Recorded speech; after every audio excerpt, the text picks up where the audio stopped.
నామస్మరణాన్ని తిలకిస్తూ ఓం నమ శివాయ నుండి నామస్మరణ చేస్తుందండి.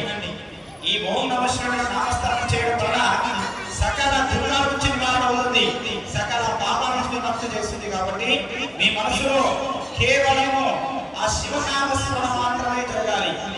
మన శ్వాస ఏ విధంగా అయితే ఆడుతుందో అదే విధంగా నామస్మరణ ఆడుతూ ఉండాలి. ఓం నమ శివాయ మిమ్మల్ని గట్టిగా మనం ఎవరు చెప్పట్లేదు, లేకపోతే ఓం నమ శివాయ అంటే భగవంతుని ఏమనుకోరు, మిమ్మల్ని చూసి వాళ్ళు ఖచ్చితంగా ఎవరు పలుకుతారు, వాళ్ళు పలకరాకపోతే. కాబట్టి ఓం నమ శివాయ, ఓం నమ శివాయ కాబట్టి మనస్ఫూర్తిగా నమస్కారం చేసుకోవాలి.